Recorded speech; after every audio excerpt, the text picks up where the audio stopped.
നമസ്കാരം, പ്രവാസി മലയാളിയിലേക്ക് സ്വാഗതം.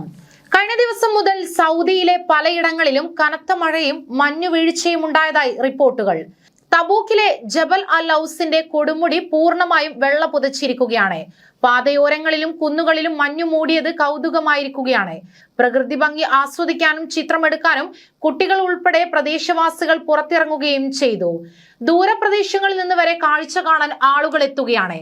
പുതുവർഷത്തിന്റെ ആദ്യ ദിനത്തിൽ അന്തരീക്ഷം ആസ്വദിച്ചു വെള്ളയിൽ പുതച്ച മലമുകളിലേക്ക് കയറാൻ ആളുകൾ തിക്കിത്തിരക്കി. അതോടൊപ്പം തന്നെ ഞായറാഴ്ച വരെ രാജ്യത്ത് മഞ്ഞുവീഴ്ച തുടരുമെന്ന് കാലാവസ്ഥാ നിരീക്ഷകർ പറഞ്ഞു. കൂടാതെ തിങ്കളാഴ്ച വരെ രാജ്യത്തിന്റെ പല പ്രദേശങ്ങളിലും ഇടിമിന്നലോട് കൂടിയ മഴയുണ്ടാകുമെന്ന് നേരത്തെ തന്നെ ദേശീയ കാലാവസ്ഥാ നിരീക്ഷണ കേന്ദ്രം അറിയിച്ചിരുന്നു. റിയാദ്, മക്ക, മദീന, കിഴക്കൻ പ്രവിശ്യ, Al Baha, Asir, Jazan, Al Qassim, Tabuk, Al Jouf, Hail എന്നീ പ്രദേശങ്ങളിൽ സാമാന്യം ശക്തമായ മഴ ലഭിക്കുമെന്നായിരുന്നു അറിയിപ്പ് നൽകിയിട്ടുള്ളത്. ജബൽ അൽ ലൗസ് വടക്കു പടിഞ്ഞാറൻ സൗദി അറേബ്യയിൽ ജോർദാൻ അതിർത്തിക്ക് സമീപം തബൂക്ക് നഗരത്തിന് ഏകദേശം 200 കിലോമീറ്റർ വടക്കു പടിഞ്ഞാറായി സ്ഥിതി ചെയ്യുന്ന ഒരു പർവ്വത നിരയാണ്. ബദാം മരങ്ങൾ കൂടുതലായി കാണപ്പെടുന്നതിനാലാണ് ഇതിനെ ജബൽ അൽ ലൗസ് എന്ന് വിളിക്കുന്നത്.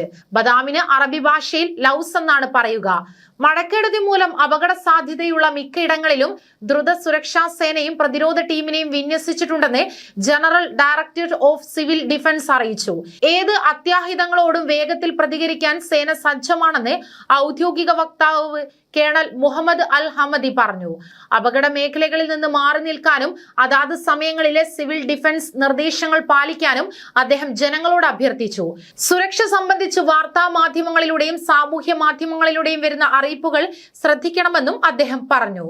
കൂടുതൽ വാർത്തകൾക്കായി ഈ ചാനൽ സബ്സ്ക്രൈബ് ചെയ്യുക.